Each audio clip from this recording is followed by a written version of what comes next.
Um,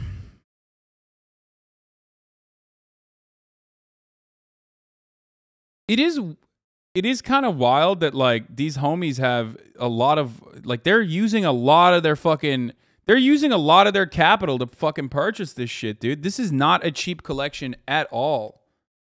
It actually is a it actually is very expensive, you know? I mean, that's like a grand. Like a lot of these a lot of these are like $500 to like a fucking $1,000, $2,000, like depending on what you're looking at. And then that is before you even think about like the optics, and the ammunition needed for all of that. Like this is a fucking $30,000 to $50,000 collection that you're looking at. The safe alone is even expensive. They don't depreciate in value. The mystery of the more bussy isn't a problem to solve, but a reality. Okay, shut up. Yeah, but a lot of these guys are collectors, obviously. And there is a really interesting statistic about said thing, for the record. What is it? What's the number? Like, the reason why like the number of people that have guns per capita have not increased, while the number of guns in circulation have fucking skyrocketed, is because a big chunk of the gun purchasers are people that purchase multiple firearms, like a lot of fucking firearms. What the fuck? Dude, this one's awesome.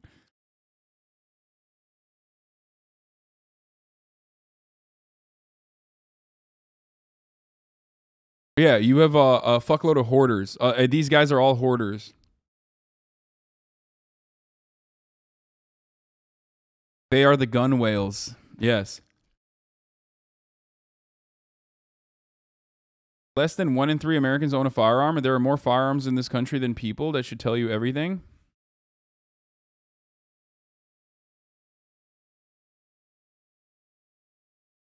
It is wild to me that you're living in a fucking dorm-ass apartment, okay, where you still got the rugs, like you still have a carpet, you know what I mean? Like, and you got like thousands and thousands of dollars worth of weapons and ammo. Like, this man owns a jet ski dealership, actually owned by his dad. Yeah, probably.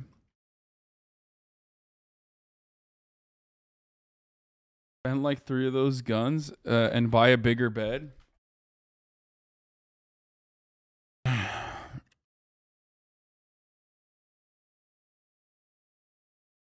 Yeah, homie sleeping in a full so his guns can sleep in a fucking $12,000 gun safe.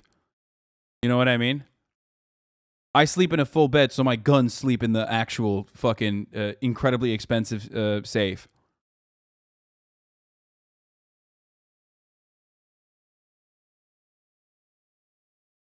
Um anyway, I do love this. I do want to look at more of this. This is really interesting. This guy made, oh my god. This guy made America with his guns. That's wild. We just saw that higher quality image of the same thing.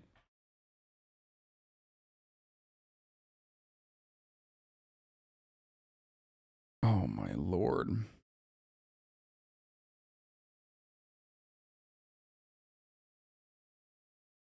It's probably his stepmom. Couldn't make Alaska. Smells like poor. Yeah, smells like broke over here. Where's Hawaii, bro? You're not gonna do Hawaii and Alaska? Broke boy. The way these girl boxes don't stink. What? No way these girl boxes don't stink. What's up with like the smoke machines, or at least like smoke in general? Is that like a thing that gun guys love?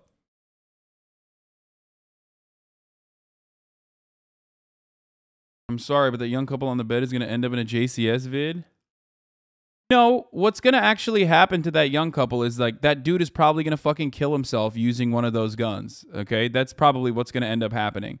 That's usually what happens. The statistical likelihood is far too fucking high. You know what I mean?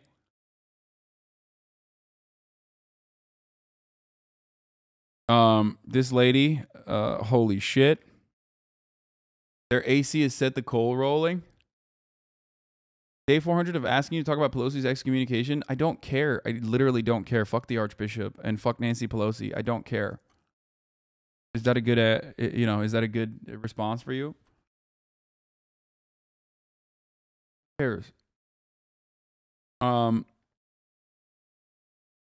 You got this dude with, oh my God. Okay. Don't yell at me for this, but I would literally buy and wear that fucking shirt. That is, I need to figure out where I can purchase this fucking shirt. I would literally buy and wear this shirt. I'm not even kidding. I have a shirt very similar to this, but unfortunately it doesn't have AR-15s on it.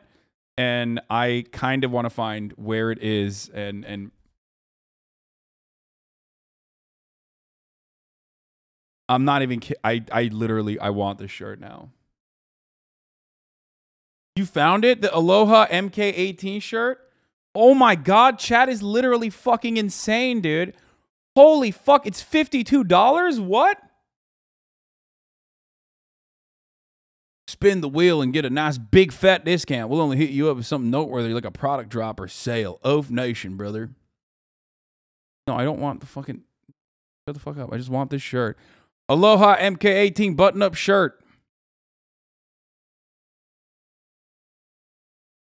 Is a part of Oaf Nation's signature series of summary products that is a mashup of both nostalgia for the 80s and 90s and a fascination with firearms that look badass. The MK18 is a short barrel rifle that was often carried by special forces operators from the Army, Navy, Marines, Air Force, Coast Guard, and commandos from militaries across the planet during the global war on terror. The GWOT. These guys say global war. They have an abbrev for global war on terror. You know what I'm saying? That's so tactical. The military loves. There's nothing that the military loves more than not an abbreviation. Fucking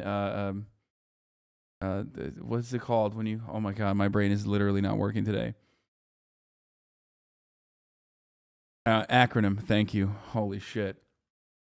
I forgot the word acronym. Yellow flower AR-15 Hawaiian shirt. In addition to being capable and elegant weapon fit for battlefields in Afghanistan, Iraq, Syria, and God knows where else, it looks pretty snazzy. One thing for Oaf Nation executives have noticed when wearing the signature Aloha gun shirts in public is the amount of compliments they draw, regardless of the commenter's interpretation of the Constitution's Second Amendment. This Oaf Nation Aloha MK18 button-up shirt is the ultimate conversation starter for mavericks looking to stand out in a tasteful way. Consider making this powerful addition to your wardrobe today. I love that.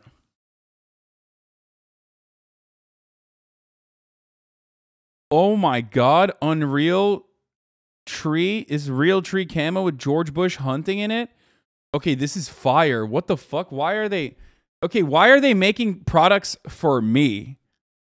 For me? Is this for me, Oaf Nation? Is that what you're doing? Because thank you. I'm gonna fucking end up like dropping a fucking stack on like everything that they have. What? Okay, now I gotta look through this shit. French Centrale camo swim trucks. Steal that design. I fucking kind of want to now. Holy shit. Aloha AK-74 button-up shirt.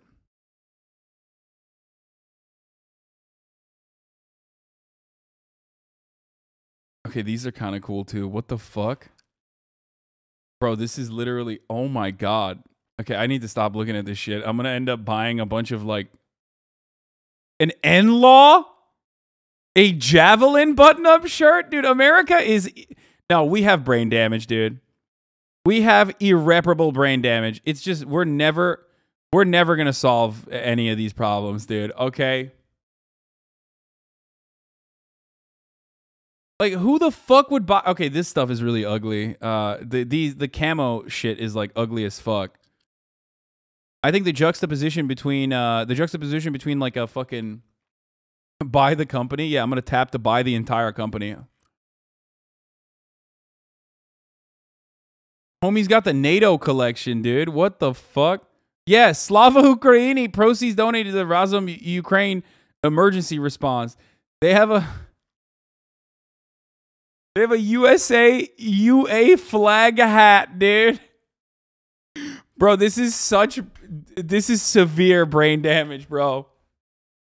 I'm sorry. This is like straight up. They got the sunflowers and the javelin. You got to wear this? No.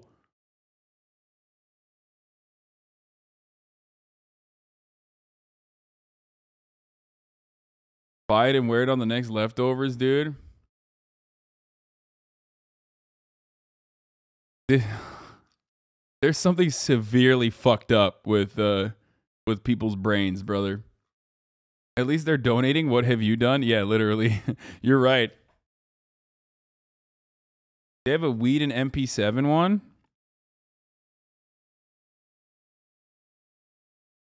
My God.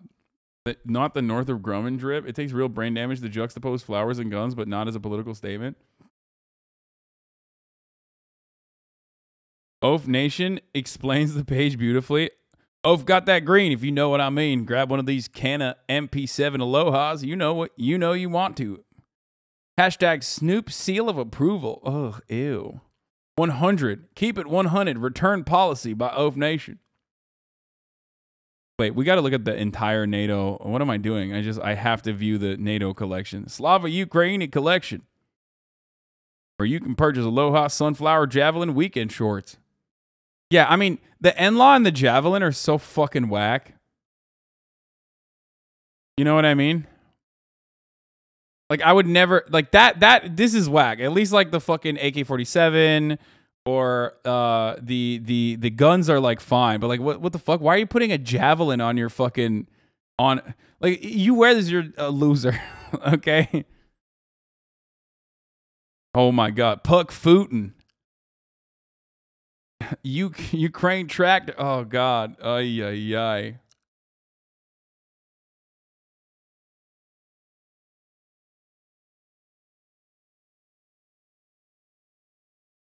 Yeah, I saw the Aloha gunship. If you've ever been awakened in the middle of the night to the sounds of God's gift to the infantry, the gunship, snatching souls and poking holes into would-be holy warriors the world over, do yourself a favor and grab one of these Oaf's gunship Alohas before they take off by sunrise. Hashtag more bodies than Ebola.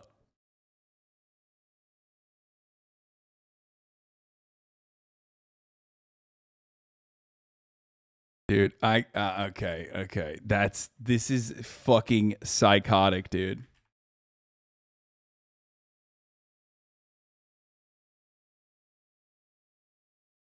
How is this not satire? I mean, I think it's like, it recognizes that it's fucking stupid, but like, they're kind of serious at the same time. You know what I mean? Like, they have one with grenades, which is kind of stupid. I mean, why the fuck? I don't. Wait, let me see the Bush one. I want to see what they wrote on the people that own this site are 100% fascist. Oh, for sure. Man, this has to be grifting from gun nuts. I mean, it is. Yes, they are capitalizing on the gun sexuality of Americans, like straight up. Aloha M4 button up. Aloha America MK18 button up. Okay, let's read this one, okay?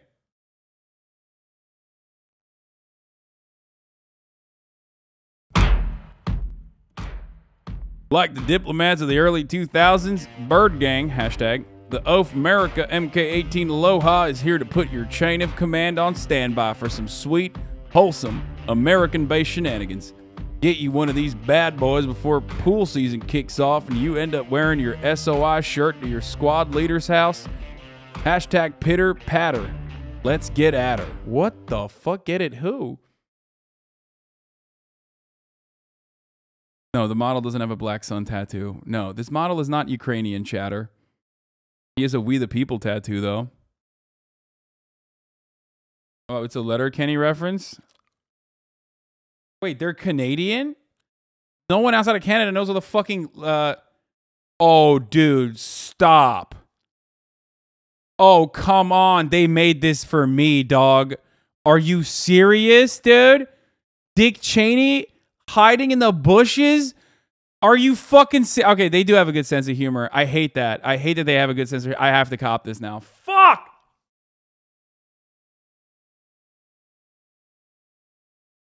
All veterans and active duty watch Letterkenny. I mean, yeah, they should be paying you for this ad. Jesus fucking Christ, dude. The military loves Letterkenny? Wait, why? Okay, let's see. Where is their like about section? I need to see like what the fuck is up with these dudes. Info, search, about us. Okay. Oaf Nation. We're a veteran-owned and operated media brand that focuses on foreign and domestic policy, veterans affairs, domestic and international news, and the pulse of military culture. Veteran leadership is paramount in the most important issues that our country faces day to day, and Oaf Nation is dedicated to spearheading these issues while promoting bipartisanship and denouncing political sectarianism.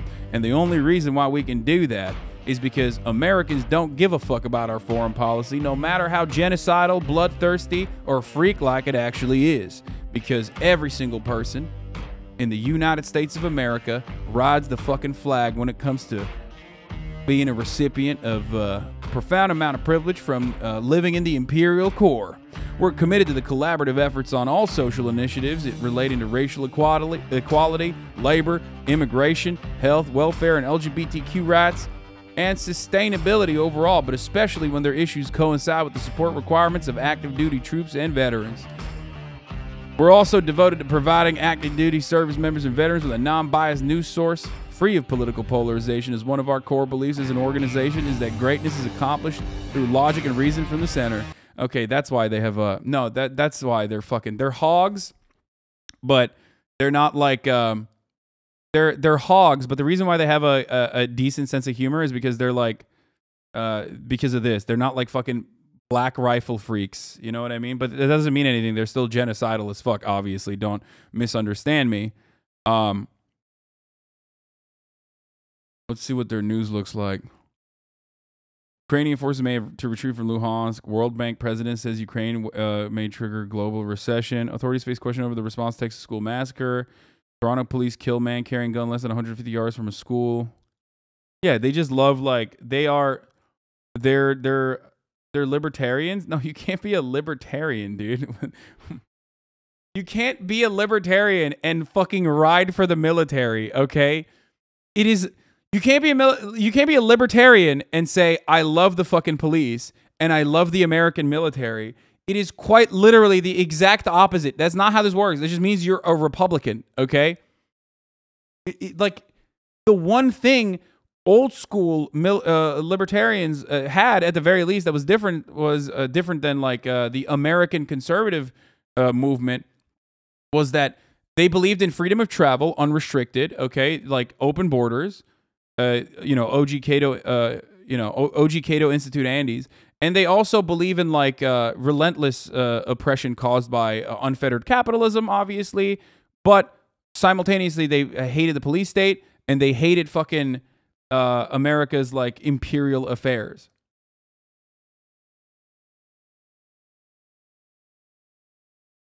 Yeah, oh fuck me, dude. Unique design, Unreal tree, George Bush tree.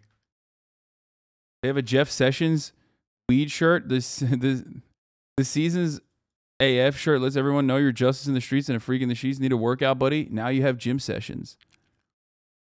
They're gay fashions. That's it.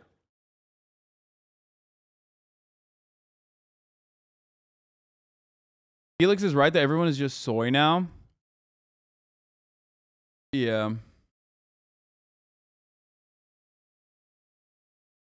Kirk Lazarus. All right. Ballistic sink. 22 will kill the crap out of you. A 22 will kill the crap out of you. I don't know what this is, but these guys aren't as funny as the fucking oaf guys.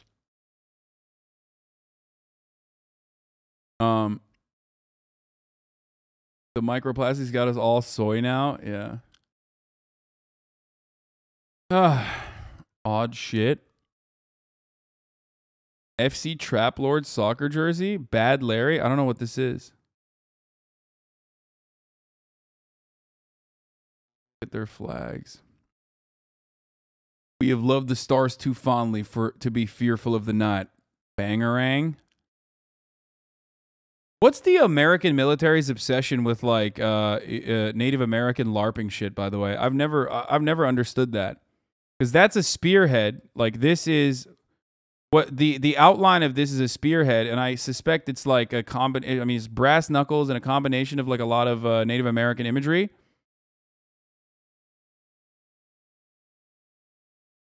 It's like Nazi and Viking stuff. Salt in the wound, they're just rubbing it in. No, the American military is like historically always fucking LARPed as like you know, Native American war. Like they've always adopted the aesthetics of like the Native American warrior, the savage warrior trope. Don't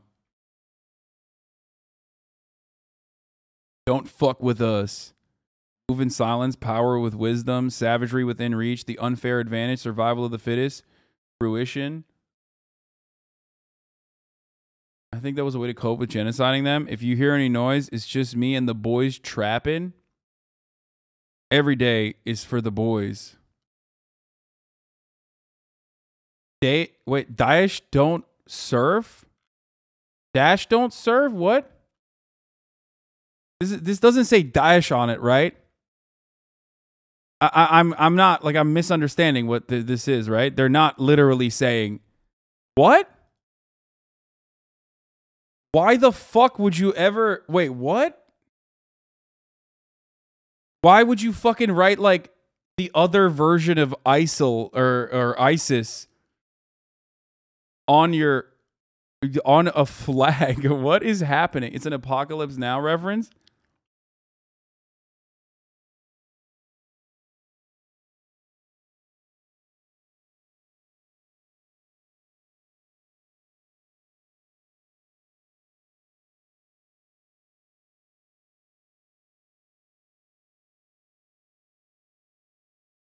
They think it's the disrespectful version? What?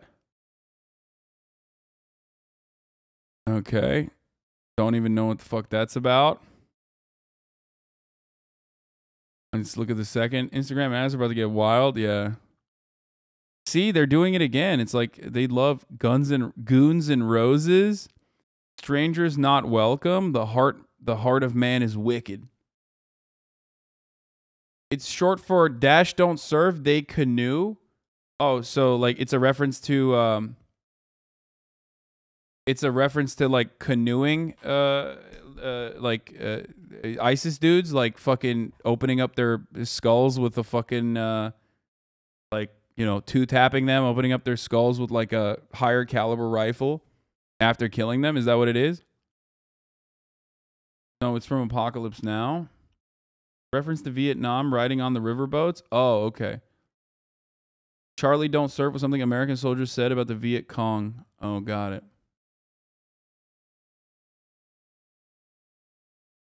They do not have a Hillock shirt. Oh my God. I unironically have, like, this is my merch. I'm not even kidding. Oh my God. I have merch coming out that literally looks like this. Oh my fucking God. Like, not this, but close to it. Oh my fucking God. Okay, this is frustrating to see now. Oh, Jesus. The Oaf Nation design team wanted to come up with a way to honor the workhorses of our wars. For those of you who have spent time downrange, you should be able to recognize just what horses we're talking about. Hillocks, Tacomas, and Danger Rangers were ubiquitous with our time in the GWOT, the Global War on Terror, boys, and now you can rep them at home. Imagine being stuck at a pre-plagiarized? No, it is like wild. I have a very similar shirt coming out. I'm not even kidding. I'm not even remotely kidding. I have unironically a very, very similar. It's a convoy of technicals.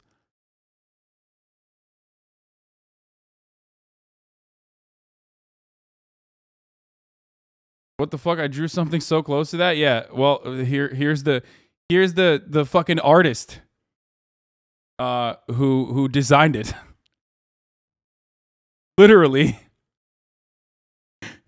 I think we went with your design, right? Joker Bostain? That's crazy.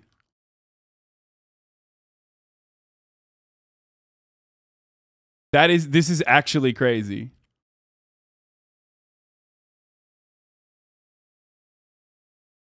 That's insane, bro. Not even my reference.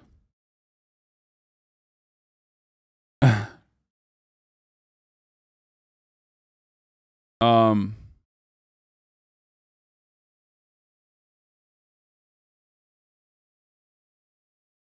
where I draw the line, I can deal with the leftist rhetoric, but I can't stand the plagiarism. That's true, dude. I'm fucking stealing from these guys, I guess.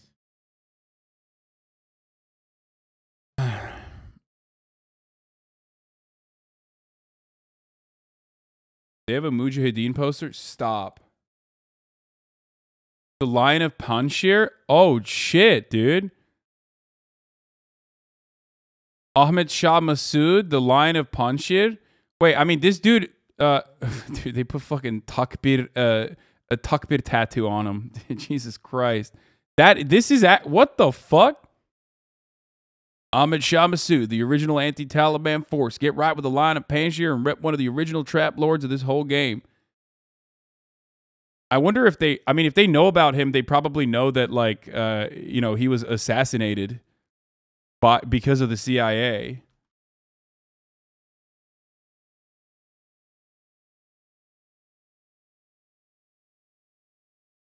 I've talked, dude, I've talked about this.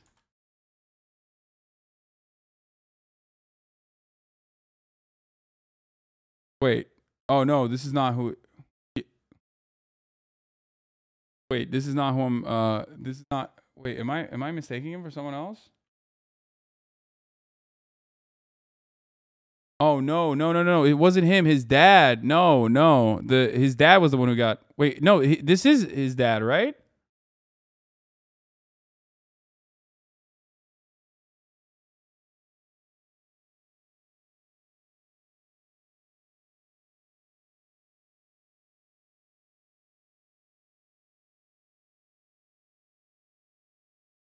They have a DSA Rose shirt.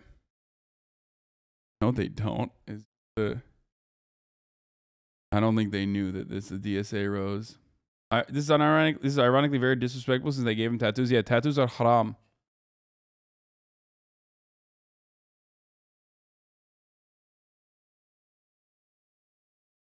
Yeah. So for those of you who don't know, the Lion of Panjshir, his son is a fucking CIA guy. I mean, and he worked with the CIA too, obviously. But this dude was assassinated 2 days before 9/11. After making numerous attempts and claiming that he was going to give because he was anti-Taliban. He's one of the Mujahideen originally formed. The Mujahideen basically fucking were a coalition of people that were just anti-Soviet, but some of them were actually anti-Taliban. Like they're an eclectic group of people that had different opinions, basically. Okay, and this dude Ahmed Shah Massoud specifically was a specifically is like in the aftermath and in the aftermath of the Civil War. He still was anti-Taliban and told the American authorities that he was interested in giving them Osama bin Laden. He's also seen as a hero. Like he is someone that people consider to be a hero for sure in Afghanistan. And his son now like writes Guardian columns and shit, but this dude was assassinated by the CIA because of the CIA 2 days before 9/11. While he was corresponding with the CIA about delivering at the time, relatively well-known warlord, a Saudi warlord by the name of Osama bin Laden.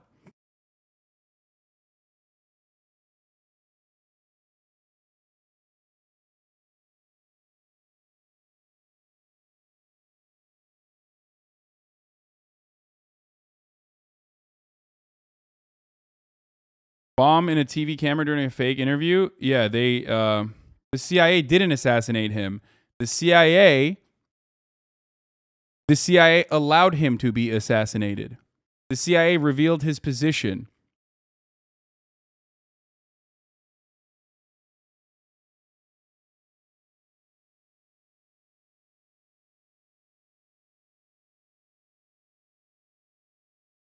Here. Hold on.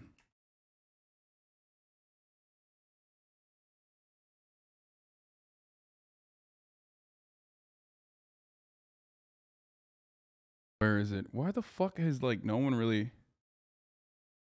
Maybe we can find...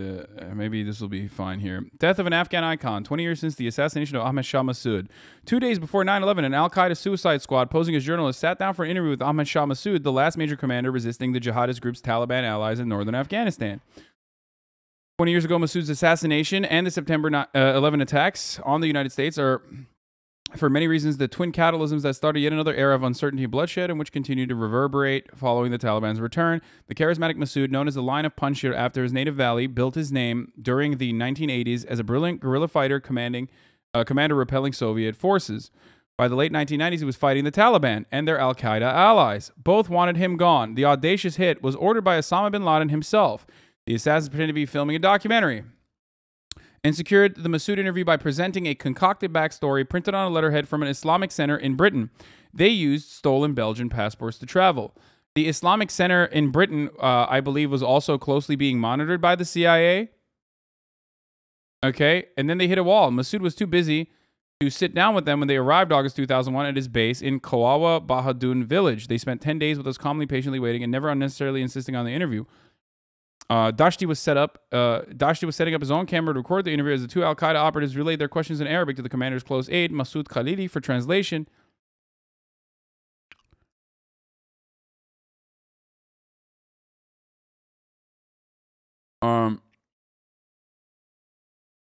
Whoa, the place that coordinated with terrorists was being monitored by the CIA. What a coincidence. Yeah, I mean, always.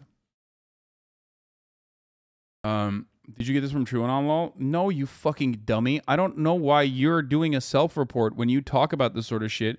By saying that, like, the only place I get information like this is from the podcast that you're consuming. Okay? I'm trying to find the Covert Mag article on this, though. There was a really good one. Very, very fucking hard to find.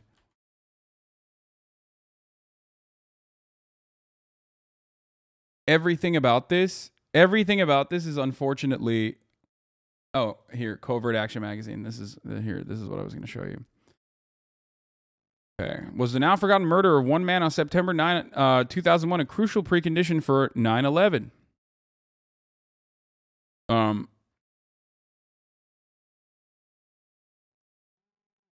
Go. The U.S. invasion depended on Massoud's murder. U.S. plans to invade landlocked Afghanistan dating from early as July depended on using their base as Massoud's territory in the impenetrable Panjshir Valley, the only Afghan region that was never overrun by the Taliban. They also depended on using the Americans' regional ally, Pakistan. Massoud and Pakistan, however, were implacable enemies. More importantly, though, Massoud welcomed U.S. military support. Though Massoud welcomed U.S. military support, he was bitterly opposed to the idea of a U.S. invasion. In addition, Massoud had opposed a pipeline project promoted by the Union Oil Company California, Unocal, that would have bypassed U.S. adversaries Russia and Iran. Rebuffing the U.S., Massoud had signed an agreement with the Unocal Argentine rival for $1 million. According to journalist Steve Cole, CIA officials sought to expand covert support for Massoud, who had been receiving as much as $200,000 from the agency per month. Instead, the CIA was steamrolled by the State Department and executive branch officials who felt they could forge normal diplomatic relations with the Taliban and did not want to alienate the Pakistani government. Within the bureaucratic turf battles, Richard Clarke was one who wanted the U.S. to ally with Massoud. Even after 9/11, the CIA delivered a suitcase with $5 million on September 26 to the Northern Alliance headquarters of Massoud's successor, Mohammed Fahim. Located in the remote Panjshir Valley of northeast Afghanistan, amidst the steep mountain terrain, which made it almost invulnerable to attack, this base became the initial point of entry for American troops when they first invaded Afghanistan in October 2001. But only $1.7 million of the $5 million delivered to the late Massoud's headquarters were to support Massoud's successor Fahim, as Clarke originally intended. The rest was now used not to strengthen the alliance, but rather to break it up. The U.S. intention was no longer to support a coalition, but to take command of the operations. With Massoud gone, the funds were parceled out by separate CIA teams to the separate warlords in alliance, including CIA's preferred allies, such as the Uzbek warlord Abdul Rashid Dostum, who is Turkey's guy, by the way. That was Turkey's man, the mercenary that famously raped his political opponents, like literally would fucking rape them with guns and shit. When he was in the Afghan government. A client of Uzbekistan who became notorious for suffocating Taliban prisoners in a container, and the Saudis favored Abdul Rasid Sayyaf, a radical Islamist, ironically had first invited Osama bin Laden to take refuge in Afghanistan. For the record, like when people go, oh my God, that's crazy. The CIA works with everybody. Okay? They will work with everyone and anyone to push for their interests in their operations overseas. Okay? They will regularly fund both sides, as we already fucking know. Of course, that's never happening in Ukraine. Obviously, that would never happen. The stuff that's happening in Ukraine is totally separate from this, and not like the boilerplate CIA operations and the State Department operations in these sorts of regions, right? I mean, clearly, that is entirely different. I would never make that comparison. I'll just wait, 15 years to tell you I told you so, at which point, like, no one will give a shit anyway. And then they'll be like, oh, yeah, we're really fucked up on that one. Whatever. The breakup ensured that instead of America supporting an indigenous military against the Taliban, the separate warlords, each with a very checkered background, would now be assisting an American campaign. Nobody gives a shit now either. No, the people that were, I'm sure there were still like fucking sockdems and shit back then that were saying like, this time it's different. This time it's different. I know you bring up Iran as an example, but like Iran is genuinely different than Afghanistan. Like these are our foreign adversaries. There's a big threat here. You're a fucking pinko commie who hates America, and you love terrorists and you want to suck and fuck terrorists. If you think that like this is not something that we should be doing here. This time is different. It's different than Vietnam. It's different than Iran. It's different than the numerous coups d'etats that have occurred in Latin American countries. This time it's valuable, and we have to do it. Just like Ukraine. This does not change the unjustifiable invasion that Russia is engaging in. This does not change the does not change the reality, the very real reality that like Ukrainians both have a right to want to be free of an invading force and a genuine interest in ridding their country of said invading force. But this also does not change the reality that America will use that to their advantage. But it's not so different. This scenario could have never been implemented. America and the preparations for the murder of Massoud. Okay, so here it is. This is the important part that I was going to mention. Another important question to ask is whether Massoud's killing in any way was related to the 9/11 terrorist attacks. If the answer is in the affirmative, the New York postal worker named Ahmed Abdel Sattar is a key figure tied to the larger conspiracy. Sattar has no Wikipedia entry, but deserves one. Together with Yasser al-Siri, an Egyptian terrorist and refugee in London, he drafted by telephone the letter of introduction used by Massoud's assistants, masquerading as journalists, to gain access to Massoud's heavily guarded headquarters in the Panjshir. Al-Siri, who was a prominent international terrorist, already sentenced to death by Egyptian leader Hosni Mubarak for an assassination attempt back in 1994, which killed a schoolgirl. Sattar, in contrast, was a low-profile U.S. postal worker, but he functioned as the important go-between linking the global Islamic terrorist movement and a key leader of the international terror network, the Egyptian blind sheikh, Omar Abdel Rahman. Now, the blind sheikh is important because he was the CIA asset. He was the person that was tied to the original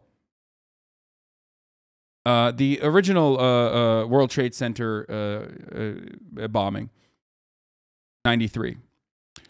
Beginning in 1987, Abdurrahman had been issued visas for the U.S., at least one of which was issued by an undercover CIA officer working the U.S. Embassy in Sudan. Presumably, the CIA assisted Abdurrahman because of his involvement with the recruiting Mujahideen, this despite his leadership of a terrorist group in Egypt, because that was a valuable ally to have for the CIA, which at the time was, very much interested in recruiting, radicalizing, and straight up bringing in over the border between Pakistan and Afghanistan as many Mujahideen into the country as the communist adjacent, the USSR adjacent government of Afghanistan was engaging in ruthless and brutal acts of violence against the Muslim population, which the USSR was not too fond of either, as a matter of fact, even though they were supposedly aligned with the Soviet regime. So much so that they, did assassination attempts on the communist government before the inevitable invasion. Said one FBI field agent and counterterrorism expert, it was no accident that the Sheikh got a visa and that he's still in the country. Here under the banner of national security, the State Department, the NSA, and the CIA. America, for the record, would never actually try to do a coup d'etat in a country like this, or have CIA assets, living in this country under the protection of the State Department, like Fethullah Gulen, who is yet another CIA asset and definitely orchestrated the coup d'etat in Turkey, which ultimately failed and literally gave Erdogan more support, but the CIA would never do that. The planes that flew over Turkish soil were certainly not being refueled at American military bases in Turkey, for example. The Gülenist parallel government certainly had not almost successfully taken over ranks of the military, police. That would never happen. That's just simply Erdogan faked that coup. He used the jail opposition. If you think that coup was faked, I don't know what the fuck to tell you. Come on, dog. I despise Recep Tayyip Erdogan, but aren't you a Gülenist? No. Also, that's not even a funny fucking meme, dumbass. You're gonna get me killed. You're gonna I love when fucking dumbass Western leftists are like, ha, lol, you're a Gülenist, right? And then like, oh, yeah, it's great when my family goes to jail because of your fucking stupid memes.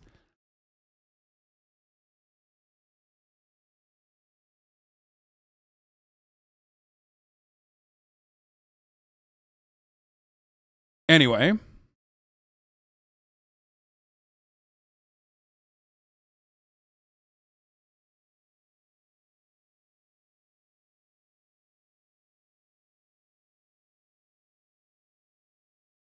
Where were we? Oh, the FBI agent that pointed out Abdurrahman had received a tourist visa and eventually a green card, despite his being on the State Department terrorist watch list, which should have barred his entry into the U.S. The agent concluded that the blind Sheikh Abdurrahman was untouchable, in reference to the Bureau's failure to investigate Abdurrahman's involvement in the 1990 murder of the racist Rabbi Meir Kahane. The agent said, I have seen the lone gunman theory advocated so forcefully. I haven't seen the lone gunman theory advocated so forcefully since John F. Kennedy. That also definitely had nothing to do with anything. In 1987, Abdurrahman was the leader of the Egyptian militant Islamist group Al-Jama'a al-Islamiyya, flew to Afghanistan and joined the Maktab al-Khimdad, the Office of Services, the Pakistan-based organization that Osama bin Laden helped finance and lead that would later become Al-Qaeda. He came to New York City in 1990 with a goal and a dream. Okay? And became the spiritual leader of a Maktab field office there, the Al-Kifa Center in Brooklyn. There he helped oversee the recruiting, training, and assisting of jihadis for deployment to Afghanistan, where the CIA was covertly supporting the Mujahideen. But it was necessary, guys, okay? It was necessary. Okay? It was necessary. You don't understand. Soon after, Bosnia became the chief focus of the Al-Kifa Center. By 1993, Al-Kifa had set up a satellite office in Zagreb, Croatia, which was funded and directed from the Brooklyn office. Flyers for jihad in Bosnia were distributed in Boston by an Al-Kifa branch in that city. Court testimony from Al-Kifa's Clement Rodney Hampton L. Okay, this stuff is fucking irrelevant. It's just basically he's helping the CIA under CIA's watchful eye as an incredibly important asset as a consequence of his ties to the Mujahideen in Afghanistan, which is another ally that the CIA was utilizing against the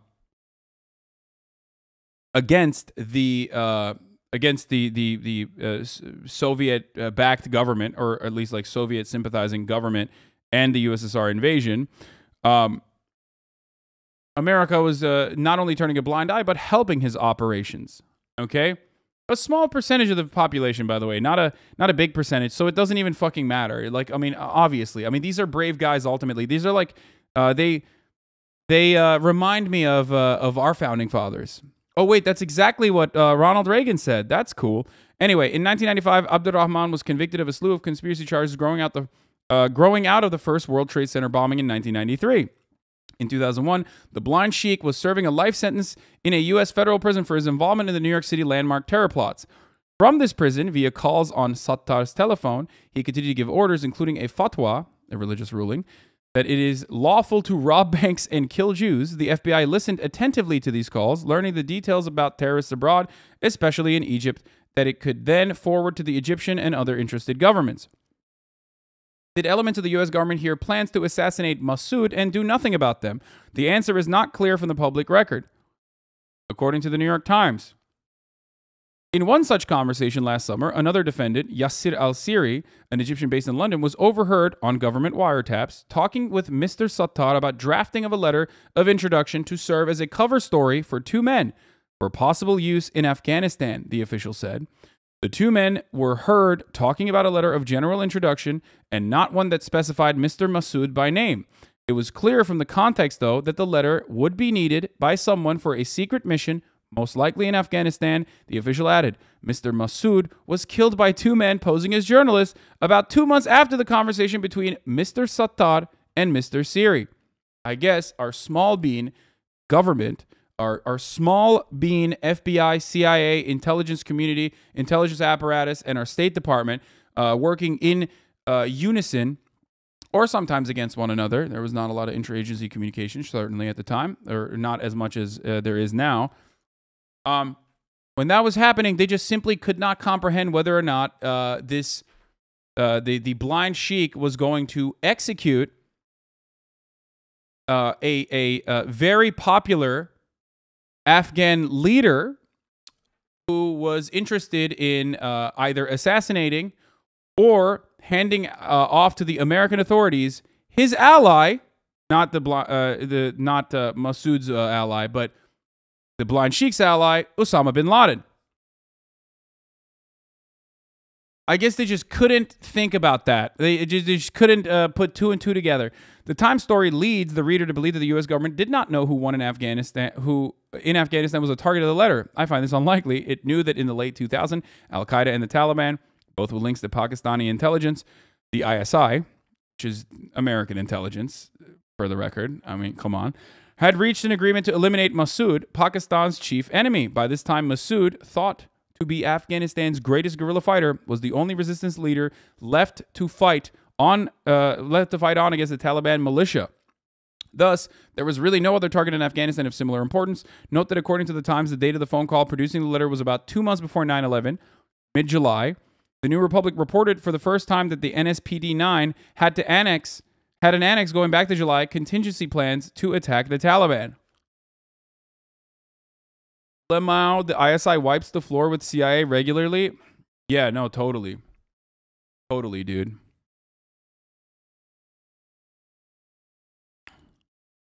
British and U.S. legal response to the letter of introduction, though different, attests to the importance they paid to it. In October 2001, the British arrested al-Siri in connection with Massoud's murder, but inexplicably, a British judge later cleared al-Siri of all charges and released him, labeling him an innocent fall guy. That's so strange. So, it's so weird, man. Wow, so weird, so strange. Meanwhile, on April 9th, 2002, 1 month before the Times news story about him, the United States indicted both al-Siri and Sattar, along with Lynn Stewart, the Brooklyn attorney who represented the Blind Sheik and allegedly passed messages for him. But the U.S. indictment said nothing about the lethal letter of introduction, which was never mentioned again in the U.S. press. Instead, the defendants were accused and eventually convicted of conspiring to knowingly provide material support and resources to the Egyptian terrorist Islamic group. For their crimes, Stewart was sentenced to 28 months in prison, Sattar for 28 years. Bin Laden, rather than the Blind Sheik, has sometimes been named as the instigator for the Massoud assassination. This conclusion is based on a trove of files allegedly from an al-Qaeda computer bought by a Wall Street Journal reporter in Kabul later in 2001. There are reasons to be skeptical of this rich find of supporting justification for America's new war on terror. It seems suspiciously reminiscent of the discovery of the World Trade Center bomber Ramzi Ahmed's Yusuf's laptop 6 years earlier, containing evidence of Operation Bazinga, or Bazinga, his alleged plan to blow up 11 U.S. airliners. always great when you find a treasure trove of information. Not as great as the sweet victorious feeling that you have when you actually avoid the top of the hour ad break at the top of every hour where there's a 6-second ad break and you no longer see those ads by subscribing for $5 or for free, by connecting your Amazon Prime account to your Twitch account where you get 1 free Prime subscription a month. But similar in attitude, I think. Who could say? I can. I'm saying it. The feeling of sweet, sweet victory of avoiding the ad break is a beautiful one. You can also get gifted a sub if you're lucky. Like one from Warden Dresden 1. Thank you for the 5. Haas on Twitch. Thank you for the 10 gifted subs. Here's the 1-minute ad break now. Where did this start? How do we get here? What prompted us to read this history today? Well, let me tell you. I looked at an Oaf Nation. I found a random fucking Aloha MK18 button-up shirt after looking at Gun Nuts in America. Okay, here, I'm going to show you. So this is how it happened. We started looking at this Italian journalist, or this Italian writer, who compiled these images of Americans showcasing their arsenal to talk about American gun culture and how fucking insane it is. Someone in the chat found the MK18 shirt, the Aloha MK18 button-up shirt that was being worn in that photo. I personally loved it so much. Then we looked through all the other subsequent shirts sold on this website, including NATO ones.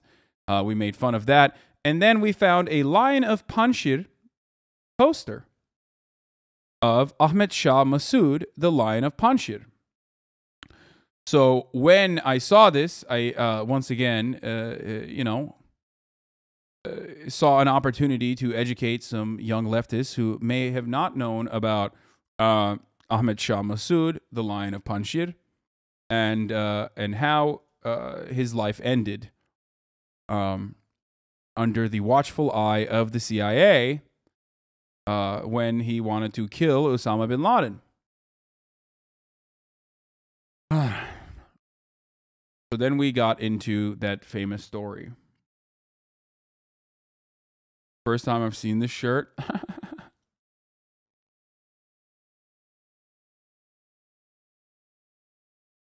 The Iraq summer. Okay, well, this is the last thing I'm going to go look at before I get back to the fucking style video. Okay? The Oaf Nation design team wanted to come up with a design that serves as a reminder of the Iraq summer. Summer spent chasing the perfect deployment, dodging dysentery, and dishing out hate, AKI / ISIS, and a list of other lettered acronyms that wanted to scrap. Perfect deployment may not have been had by all, but the search was continuous. It is what we make of it, regardless of the time gone by. A great way to honor and remember time spent downrange with your brothers and sisters at the intersection where life and death meet, where we truly live. This design is now featured on our view and improved apparel fabric. Makes for a quality piece of clothing that feels comfortable and breathable, but also holds up after washing and drying. An awesome addition to the t-shirt collection of any Iraq war veteran, regardless of which era of the war they fought in. Also check out the Afghan summer. Right. Not about the objective, it's about the deployment. Listen, bro. You know, that's a coping mechanism. All right. The terrible towel. Oh my God. I have one of those. I don't know where it is. That was like picking up a bit of armor in a From Software game and reading the item description to learn there's a ridiculous story behind some metal pants or whatever. Oh yeah.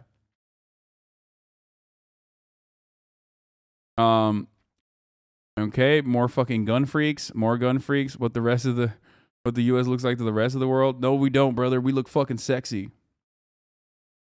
The Ameriguns. That's awesome. What a funny fucking name.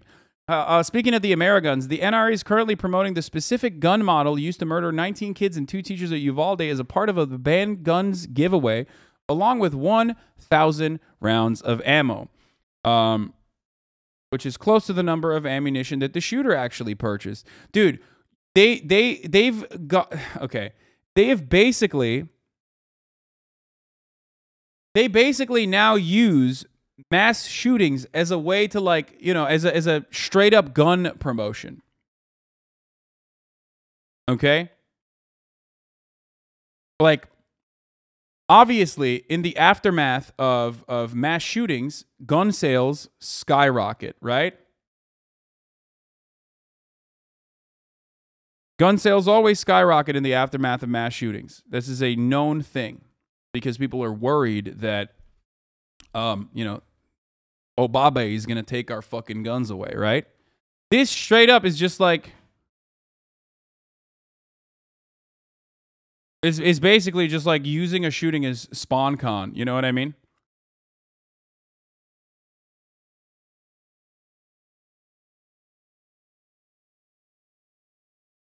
I already knew mass shootings were great. Gun industry.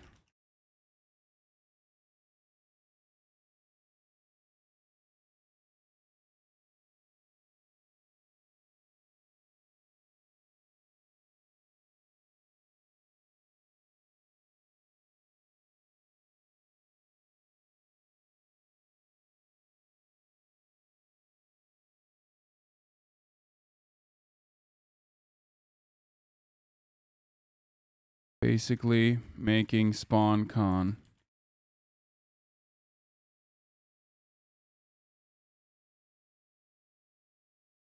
Holy shit.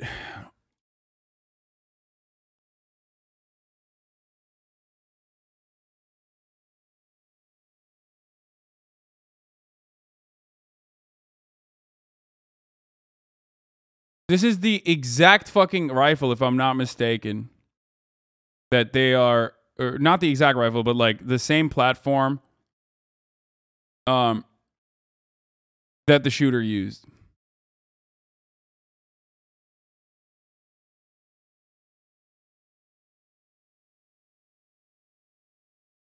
Surely tweeting this won't make people angry.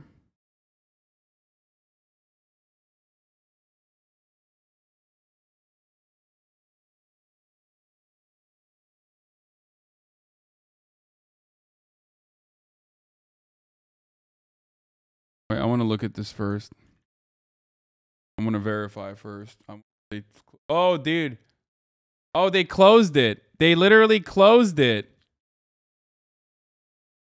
After someone clapped it, they immediately closed it. It's already in the ether. Send it. No, I don't think that's a bad. I don't think this is a bad tweet at all. What are you talking about?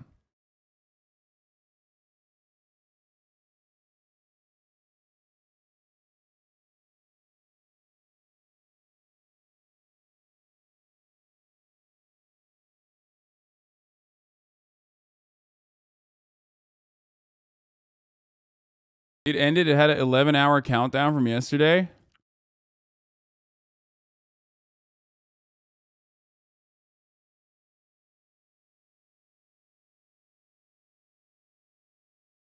Bobert. I want to tell you a story about his generosity. Even not liking germs, President Trump shared a bowl of popcorn with my son. I don't share food. About his generosity. What? About how kind he is. About I gotta how pee. I'll be back. welcoming he is. The things that these folks right here in the back never let anyone see.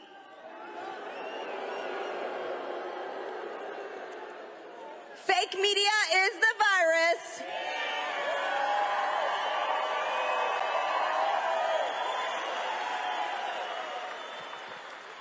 My family and I were with President Trump. And even not liking germs, President Trump shared a bowl of popcorn with my 14-year-old son. Now listen, Wyoming. I know where he's been. I don't share food with my son. But President Trump welcomed him and engaged with him and showed him love and respect, just like I've seen him do with hundreds and thousands of other people all throughout America, because he's not a politician. He's a family man. He's a businessman, and he loves you. He loves America, and he will be back again.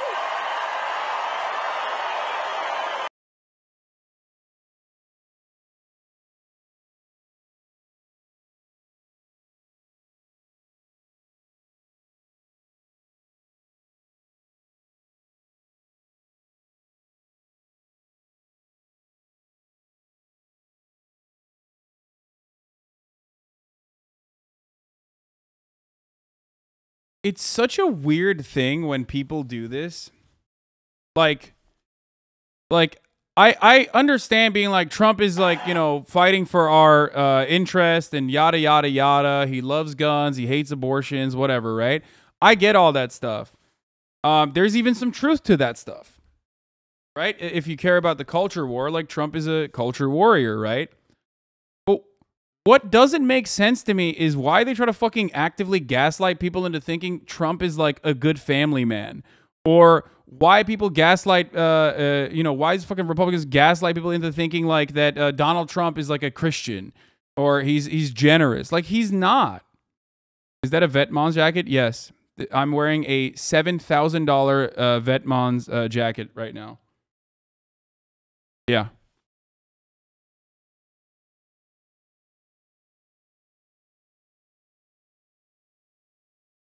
The web archive of the gun giveaway, it's option 11 if you scroll down, literally the same gun. Hey, thank you for that. Yeah, this is the, oh my God, this is literally that gun. This is that gun.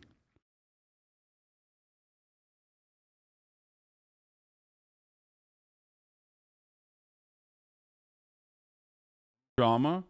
Yeah, no, totally. I'm wearing a Vetmons jacket. Yeah. Zizek had a good answer for why conservatives love Trump. Hassan, where do you fall on the issue of people sucking you from the back? I am an advocate for it because some people... Ghost a choke, mate.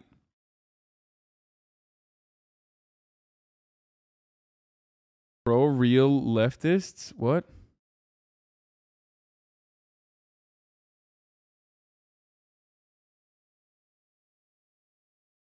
I do not know much about the mentality of Americans, but where I'm from, people just keep saying, wait for the older generation to die off and reform will happen. Do you think this is also the case in the U.S., or has the rot taken seam? Both where you're from and both in the United States, the notion that, like, you know, reform will gradually happen because the older generation is dying off is a silly one. It's not normal. It's not real. And it's just... it's never going to happen. Every generation has a pretty solid and pretty similar fucking weighted breakdown of reactionary people in said generation. That's never going to happen. Here, let's listen to George Carlin on cops. I'm getting a little tired of hearing that after 6 policemen get arrested for shoving a floor lamp up some black guy's ass and ripping his intestines out, the police department announces they're going to have sensitivity training. I say, hey, if you need special training to be told not to jam a large, cumbersome object up someone else's asshole, maybe you're too fucked up to be on the police force in the first place. Huh? Maybe. Maybe not. Maybe not. I don't know. Listen. Yeah. That's right. You know what they ought to do? They ought to have 2 new requirements for being on the police: intelligence and decency. You never can tell. It might just work. It certainly hasn't been tried yet. No one should ever have any object placed inside their asshole that is larger than a fist and less loving than a dildo. Okay? It's so crazy how the right try to claim Carlin as their own. Dude, I don't understand when people say that. You really think it's... Score as you watch. Essential, Lord. Score yourself a reveal. Okay, I don't, that video I'm not gonna watch, I'm sorry.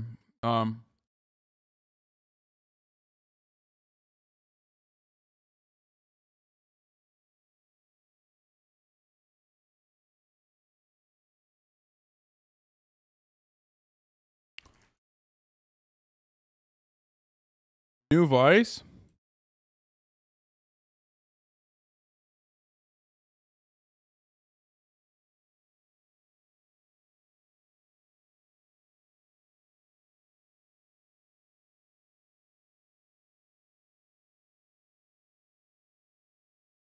Old John Oliver was not a furry, though. I honestly think people like Hassan were in our politics, our country would be 100 times better. Trump is speaking. I know, but it's probably fucking boring, dude. Only 100 highlights every fucking night. I've seen this so much. It is mind-boggling, okay? assess the situation in a normal capacity, please. And I'm saying this as someone who does think that Johnny Depp at least successfully showcased his side as being a fucking victim of domestic violence in the hands of a woman, which, as unfortunately is a byproduct of patriarchal constructs, is not seen as a normal thing. Okay? I feel like I'm literally like trying to reason with a stan, like a K-pop stan. There was a person who got Johnny Depp's lawyers tattooed. Are you fucking serious? Gave myself a Camille Vasquez tattoo.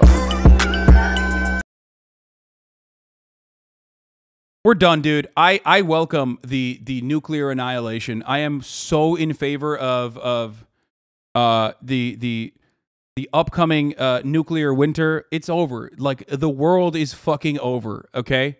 The world is over. Our brains are so broken. We are never going to recover from this. This is the most is similar to those who you probably trust with legal perspectives. Do you feel the same off of creators like Emily D. Baker profiting off this? No. Do you want to know why? Well, first of all, I don't know what her coverage looks like. But you want to know what I do know about Emily D. Baker? She's actually a fucking person that has been on trial before, at least, okay? It's like me being like, do you profit off of the Ukrainian war? Like, no, I'm a news reporter, okay? So, of course, someone like Emily D. Baker, who literally is a professional and has like actual interesting analysis to be able to offer here as a lawyer and a commentator surrounding fucking a legal event, yeah, I think that's a little bit different than you watching TikTok highlights and thinking that you are now like and making an assumption about like the trial itself and turning it into your. It's so obvious you didn't see the trial. This is gonna fucking